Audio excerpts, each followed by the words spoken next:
Hello Wanderers and welcome to the Valley of the Thenns. And looking upon this idyllic scenery, you would not be remiss to think that we were somewhere in the warm southern lands, but that is not the case. We are, in fact, in the farthest northern reaches of Westeros, surrounded by other wildling clans. The Thenns are led by a Magnar Styr, who is considered among his people to be more god than man. And Magnar Styr has great ambitions, indeed, not only to name himself King of the First Men, a title that he already has reason to claim to, as the Thenns do consider themselves to be the last of the First Men, but Magnar Styr wishes to name himself as King Beyond the Wall and take the rest of these wildling tribes underneath his banner and to lead them south against the Night's Watch, against the wall itself, breaking it beneath his army and going ever southward and forming a kingdom the likes of which has never been seen. But before we get into that, why don't we take a look at Magnar Styr and some of the important characters here, some of which you will know from the books and others that are new to this story specifically. So here we have Magnar Styr, son of Halak, and his general traits: sadistic, arrogant, authoritative. He's a skilled warrior and commander. But you can see that he does have a son who, those of you who have seen the show or read the books will have some familiarity with: Sigorn, son of Styr. In the books, he would go on to be betrothed and wed to Alice Karstark, but I suspect that he will have a little bit of a different fate here in this playthrough. I would be highly surprised if that ended up happening here, considering that Alice Karstark is probably not even born in this time period of the mod. Now, one of these ahistorical characters that I have mentioned is one of our member characters here. As some of you will know, members of the channel can add their own unique characters to the playthroughs, and here is one of them, Queen Nova of Thenn. Nova is a member of House Dane, though a bastard member. Her general story, and how much of this is true we cannot ascertain, but she was, for whatever reason, accused of murder down in Dorne and Starfall itself, and having no other choice, forced to disguise herself as a boy, take the black, join the Night's Watch, and when her secret was discovered, fled north and eventually ended up in the court of Magnar Styr, where she became the Magnar's lover and eventually his queen. There is much more to Queen Nova's story, but perhaps that will be revealed in time. Some of the other important characters here, well, we can see one familiar character from the books, Wunweg Wundarwun, who is one of the few remaining giants. The Thenns are well known for being one of the few or last wildling groups that regularly deals with the remnants of the giant race, and thus we have Wunweg Wundarwun here, or Wunwun as he is known to some, in our court. And lastly is Lokgrim, who is an exile from the Thenns, but having proved himself to the Magnar, has earned his place back in his court and now serves as the captain of our guard. So a fearsome warrior is Lokgrim, and no doubt he will prove himself to be a very helpful character in the future wars. Now, you can see here, and this is something that is a little bit new to me because I've been playing with outdated mods for so long, the struggle beyond the wall, this whole struggle mechanic imported in from the Fate of Iberia DLC in the vanilla Crusader Kings 3 will be at play here, and we are going to be playing into this in order to become King beyond the wall, as you can see right here.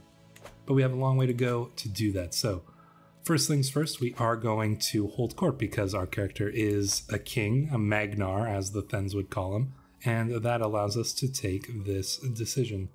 So let us do so. Let us see what the petitioners to the Magnar have to say.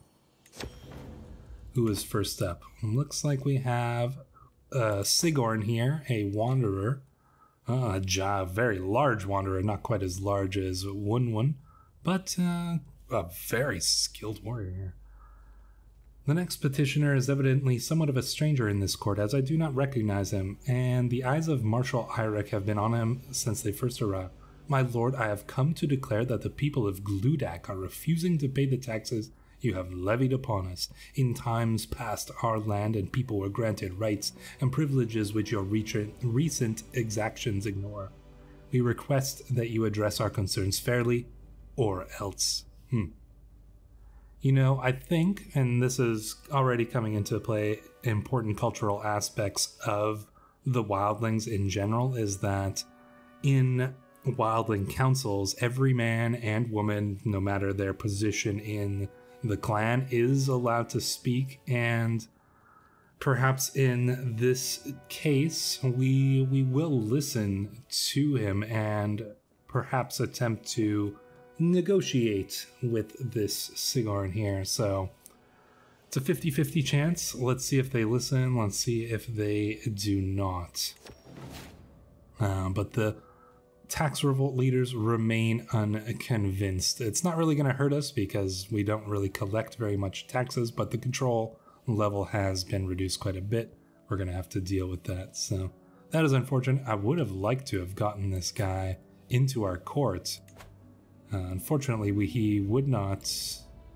He would accept if we could pay him the money. We do not have the money for that, but perhaps we have no need for him anyways. Chieftain Torinir and Chieftain Egan jostle before me in the grip of some dispute. My lord, Torinir spits, I have been seeking marriage with the radiant Lorana for months, but Yegon the Bampet has gone after her as well. Yegon pipes up indignantly. This is pure nonsense, my liege. The false fop doodle has not even heard of this woman until I introduced them in Thin. I mean, we could take Lorana as our own wife, even though we already have one. We, as Wildlings, can have multiple spouses. I am the Magnar, not a matchmaker. I kind of like this option, honestly. Let's let them sort that out themselves. But our court grandeur has increased, so that's pretty good. And some sort of madman has come in proclaiming that the end is nigh. The world as we know it is about to end. That's actually kind of interesting because we know, those of us who are familiar with Game of Thrones know that the White Walkers are coming, so maybe this guy is actually speaking the truth. Nonsense, burn them, take this fool out of my sight. We could become reclusive and gain this like bonus to our piety. But, well, it's actually not the worst trait to get. Could become a reclusive Magnar. Burn this raving heretic. You know what? Indeed, let us burn them. I think that this man knows not of what he speaks, and that the only thing that can be done, we do not bury our dead here beyond the wall. We always burn them, and that is a cultural tradition that will not change. Our business here is done. Very good. So, what do we do from here? Well, we do have our council, and we'll take a look at some of these characters as things progress, but needless to say, they are good then warriors and will no doubt serve us well. We need to act, and we need to act quickly if we wish to capitalize on the divisions in the Seven Kingdoms here, as Robert Baratheon's war against the Mad King Aerys is in full swing. We have a limited amount of time. I don't suspect that we'll be able to name ourselves King Beyond the Wall, capture the wall, and invade the north before that war is done, but we're going to do our best to attempt to do so. So we have two options here, and that is expanding into Blazewood against the Hornfoots or against the Fangmen to our south. We're probably going to act against the Hornfoots. They are, I believe, historically enemies of the Thens, so going against our historical enemies seems to be a pretty good option. We can do the Struggle Clash option. That's going to allow us to take all of these bordering territories. I think that's probably going to potentially be our best option here. Let's see, we could conquer. Yeah, that's going to be our best option. We can't subjugate them. We don't have the prestige just yet. We're going to need to build up some prestige. We do have enough for this, though. So we're actually going to just declare war right away. We do have the slight numerical advantage in our armies, but even more so than that, we have excellent captains here, or knights or warriors, champions, whatever you wish to call them. Wun, Lokrim, many of our warriors here are going to easily outpower theirs, and we have some pretty good men-at-arms. As you can see, we've expanded our men-at-arms a little bit as well from where they begin in this campaign. And most importantly, we have the Bronze Raiders, which are the cultural unit of the Thens and are the only heavy infantry really to be found north of the wall. Thens are one of the few or the only groups of wildling that use bronze armor and weaponry, and that puts us at a significant advantage over our enemies, who are still using weapons of stone and iron that they find and plunder from the Night's Watch. So we have a big advantage over our enemies. Let's hope that that is enough to win this war here against the Hornfoot Wildlings. I suspect it shall be. We'll send our army in, and looks like they don't even mind fighting us on our own ground, which should give us the advantage here. They're going to try to siege down one of our tribal holdings. We're going to march in and deal with that right away here. Let's take a look at this court event. Oh, we've got two, actually. We'll take a look at both of these court events as our army heads in there. Chieftain Egon and my captain Baria barge into the throne room. Wine offends the old gods, it must be avoided. A bit of wine is healthy for the body.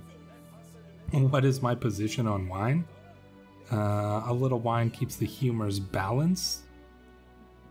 More wine opens the door for the Night's King. No, I think wine is fine. Keeps the humors balanced, indeed. That Fopdoodle look grim. My Captain Taria is livid? No. Oh, come on. If you're going to jest like this, I should start paying you. We could make her our court fool. I mean, she wouldn't be a great enemy to have, but if she wishes to act against our captain, I think that something must be done about that, so she can be our new court fool until she learns to stop saying such foolish things. So our armies are marching in here. Oh, and they run. They run like the cowards they are. Looks like we may catch them here in the snowy mountains just outside of the Valley of the Thens. And hopefully here we shall have the advantage. I could have switched our army leader here, but we do have Soren leading it, and he is quite skilled. More of an open terrain expert, fighting in the hills. Should be fine. He's going up against the High Chieftain though, so hopefully our commander here, Soren, will be able to take and press that advantage. And of course our knights are just incredibly powerful and should be able to take this battle for us. As you can see here, our wife Nova is pregnant. Hopefully she will give birth to a strong son. We shall see though. Soren was maimed. Oh, lots of people getting killed and injured here, as this mod often does or always does in these battles. You cannot send captains into battles and expect them to remain unscathed. Sion says, become a permanent fixture at my court, an expensive one. Get this leech out of my sight. Yeah, we don't need any leeches here in the court of the Magnar. So the battle has been won, and we shall take a look at the details of that battle. Soren here now with one eye. Excellent. I mean, as we well know from many of our recent playthroughs, one eye looks pretty cool. So, looks like many were slain on the enemy side here. Osha, Soren, Gorn. I think that these are, yeah, look, these are actually the sons of High Chieftain Egon. So he lost his third and fourth sons in that one battle. We captured Dumgulda, and it looks like Igoretir died from her wounds. So not a single one of his captains got through that battle alive or unscathed, except for Dumgilda, and she was made prisoner. So we did lose one of our Saiga, but that is kind of to be expected. An excellent win there. We're going to head here to Blazewood itself and attempt to siege that down. We're already at 50% war score, so we should try to wrap this up as quickly as possible and then end this war before we suffer too many casualties to our army. As you can see here, we have been engaged in battle by their forces once again, trying to defend their capital, and their High Chief has been maimed in the battle. Looks like he lost his arm. I don't think he's going to survive much longer, but we are this time leading our own forces ourselves. The Magnar is leading his troops in this battle, and we wasted the enemy army. I don't think, did any of them survive? No, not a single, none of them escaped. 813 men slain to a man. We defeated the forces of the Hornfoots, and that should probably give us the win here. As you can see, yeah, not a single warrior in their army remains. And just, they had no captains. They had no captains because they were all slain or captured in the previous battle. So the Magnar is off to a strong start. We will end this war and then we will deal with the rest. As you can see here, we're just going to take a little moment to look at our new daughter, Corta, daughter of Styr. And as you can see, she does have the features of a member of House Dane, and that is probably a large reason why Nova was something of a notable character here when she appeared in the court of the Magnar with her silver gray hair and her purple eyes that are noticeable features of House Dane. That is probably why she caught the eye of the Magnar in the first place.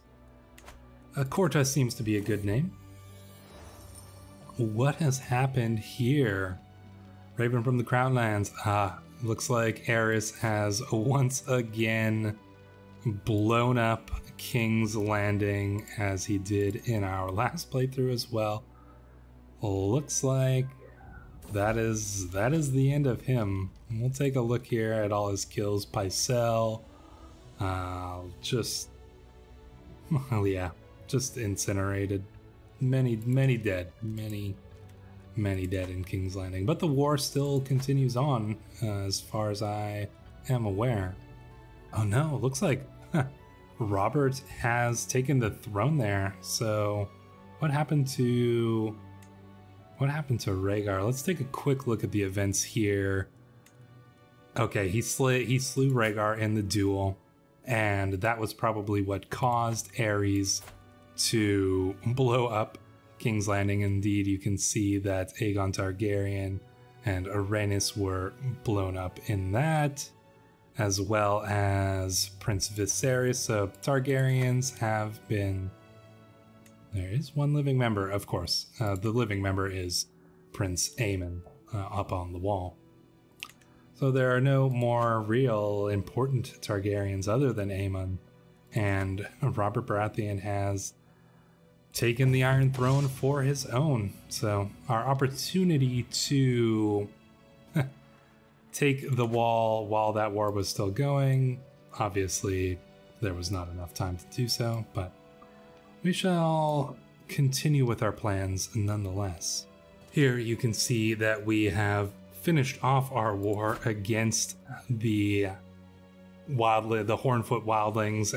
Looking here, obviously their High Chief Dagon died from his wounds, and many of his sons slain and captured. Just overall, we have taken it to our enemies here, and we will enforce our demands against them.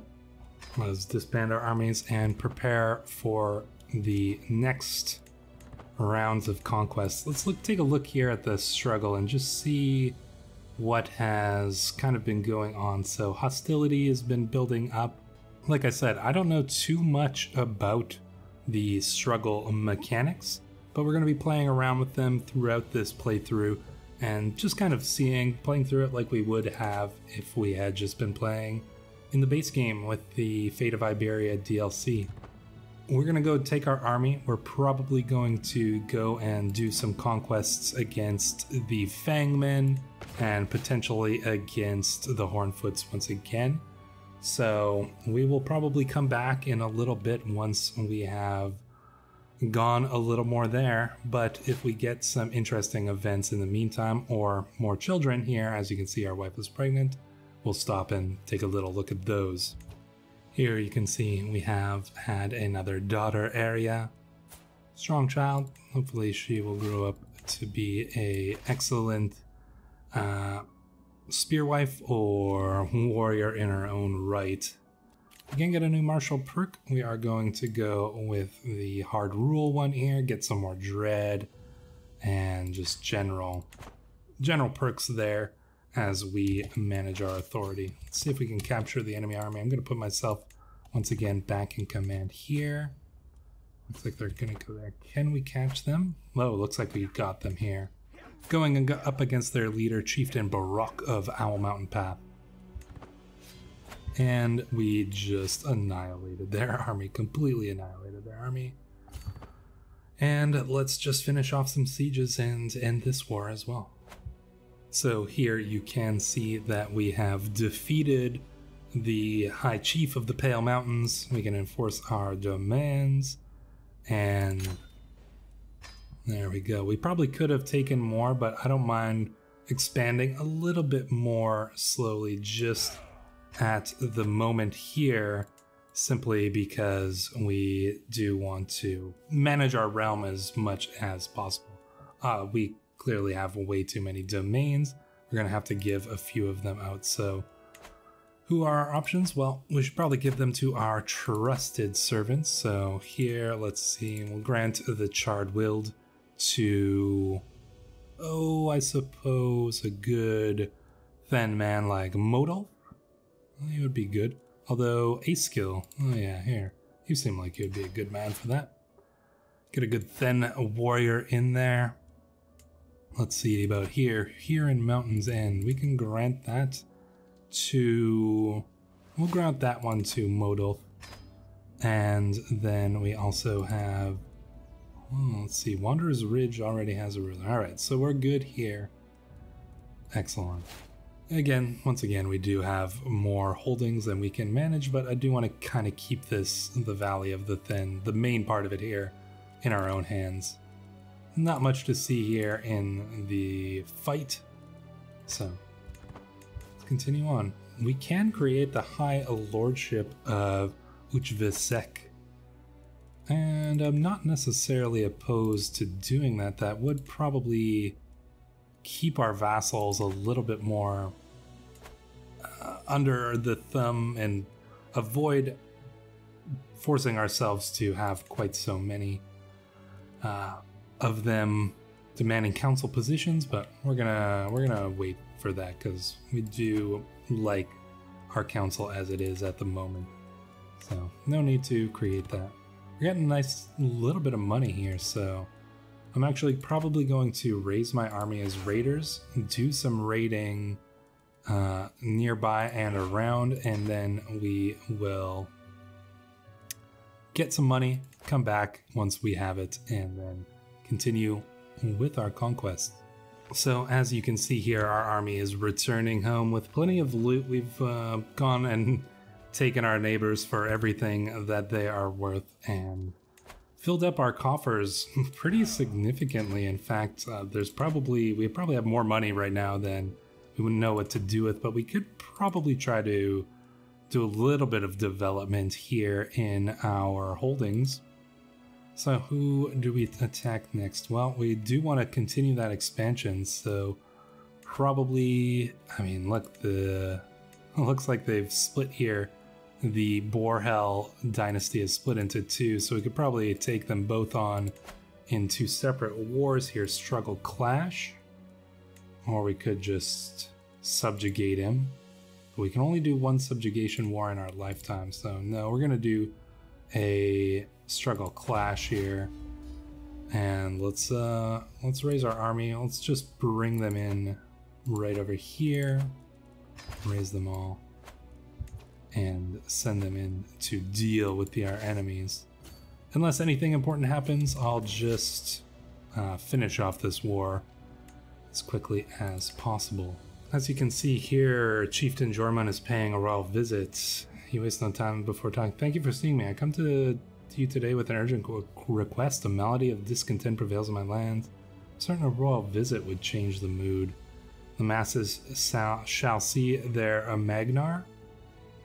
We could gain some renown. I'm actually not too opposed to that. We could get some more money. A favor for a favor. No, I would like to get a favor from him, but he rejects it. He does not wish for that. From my throne I hear the visceral cries of my son and heir Sigorn and the sounds of struggle. Let's get to a stop point. I see my Captain Styr restraining the poor lad with one arm and awkwardly clutching a book with the other. Sigorn refuses to allow me to read him the masterpiece of art on learning. Not too many books here and then, but apparently there are some. Ciri knows best. Perhaps the lad should learn something else. Yes, like warfare.